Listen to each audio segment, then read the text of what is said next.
and Gwalior, Shri Ankur Modi, Shri Rohit Mishra, Additional Advocate General, High Court of Madhya Pradesh, Bench at Gwalior, Shri Praveen Kumar Nevaskar, Deputy Solicitor General, Union of India, Shri P.S. Bhadauria, Chairman, State Bar Council of Madhya Pradesh, Shri J.P. Mishra, Shri Jiten Sharma, and Shri Rajesh Shukla, Honorable Members of State Bar Council of Madhya Pradesh, respected senior advocates, members of the bar, Principal Registrar Shri Achlesh Kumar Mishra, Officer on Special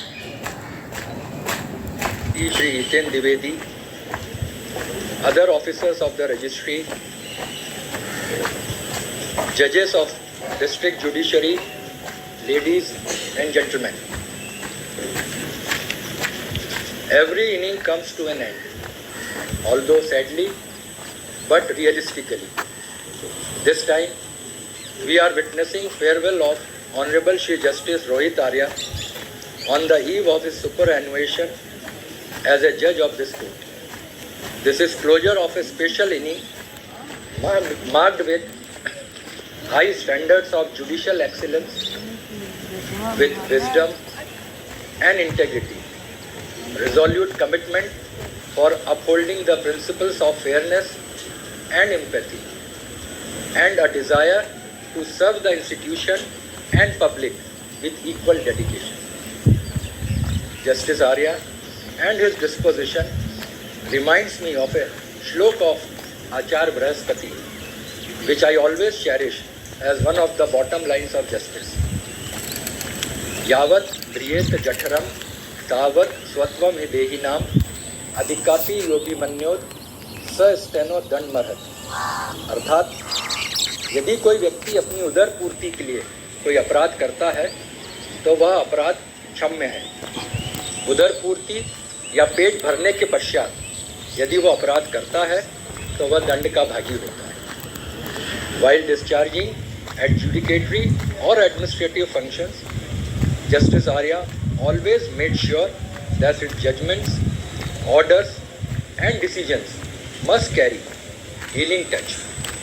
In this manner, he donned the mantle of healer of the society.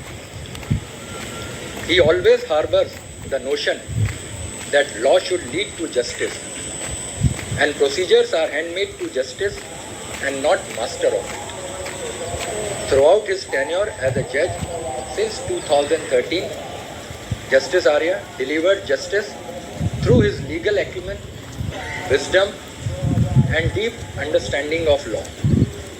His judgments and articles are living testimonials of his disposition. In his celebrated article on judicial activism and social justice, published in 2020 volume 4 MPLJ 1 in general section, his lordship delineated social justice, its scope and dimensions, incorporating concept of public interest litigation and judicial review. In the decision rendered in the case of Sandeep Kulshrestha versus Manoj Pratap Singh, reported in ILR January 2024, MP, page 1. While explaining the technical nature of writ of quo warranto, His Lordship, speaking for the division bench, observed that Article 226 of the constitutional jurisdiction is neither unbridled nor uncanalized. Instead, is subject to self-imposed limitations. In yet another decision delivered in the case of Jajpal Singh versus Laddu Ram Kori, reported in ILR October 2023, 1715.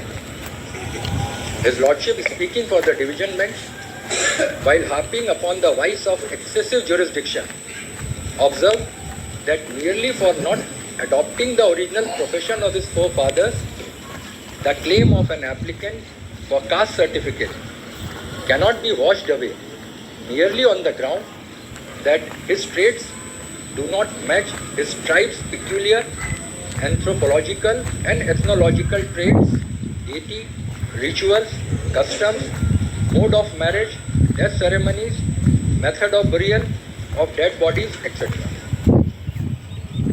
In the case of Vishnu Shankar and others versus Girdhari Lal and others, reported in ILR 2018 MP 1174, His Lordship dilated upon the distinction between Mitakshara Kopasnari property and joint family property, while holding that a Mitakshara Kopasnari carries a definite concept. In the case of Bal Mukund Singh Gautam versus Srimati Neena Verma, reported in ILR 2016 MP 1112, His Lordship observed that to constitute any statement of fact as corrupt practice under Section 123 of the Representation of People Act 1951, same must reflect on personal character or conduct of the candidate. Many such judgments reflect his wisdom, legal acumen and articulation, but paucity of time persuades me to move forward. Beyond his impeccable legal acumen, His Lordship has been a mentor, a role model and a source of inspiration to all of us. His humanity, kindness and professionalism have earned him the respect and admiration of colleagues, staff, lawyers and litigants alike. He has not only presided over cases with impartiality and compassion, but has also fostered an environment of camaraderie and mutual respect within these hallowed halls. As an administrative judge of Gwalior bench, His Lordship played the role of elderly and big brotherly figure with a sense of responsibility and compatibility with bar and bench alike. His visionary initiative, Samadhan Aapke Dwar, stands as a testament to innovative governance. His anxiety to harmonize the efforts of different diverse government bodies, including revenue, police, judiciary, forest, local bodies, and electricity department, deserves appreciation. He tried to transform administrative machinery into a beacon of efficiency. This is like rewriting of narrative of alternative dispute resolution or taking the bull by horn so that no dispute may haunt the common man for common problems. Role of His Lordship was instrumental in enhancing the infrastructure and amenities for our district courts, especially at District Gwalior.